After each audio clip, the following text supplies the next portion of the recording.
Aizvadītajā Ikšķeles novada pašvaldības sēdē 18. augustā deputātiem tika prezentēta Lupīnu ielas stadiona attīstības skice.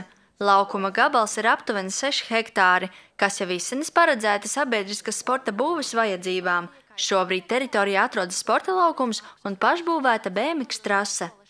Es runāju pašlaik par it kā nosacīt pirmokārt. Šis ir stāvlaukums, tātad šeit ir 3 tenisa korti, 2 pludmales volejbola laukumi.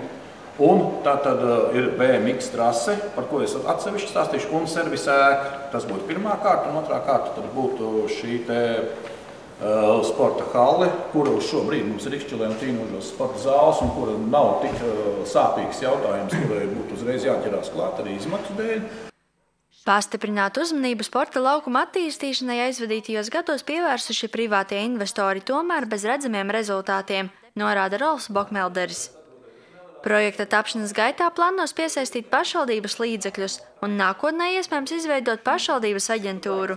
Rēķināts, ka pirmās kārtas īstenošanai vajadzētu aptuveni 500 000 latu.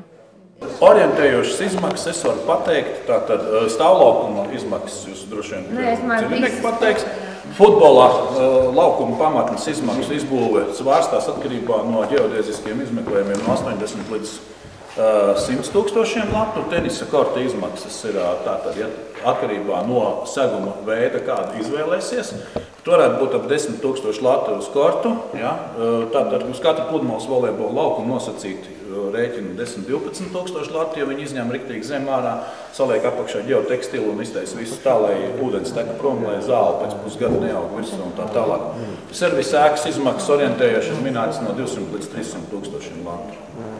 Lupīnu ielas sporta teritorijas attīstības skices un ideja sēdes laikā guva deputātu atbalstu.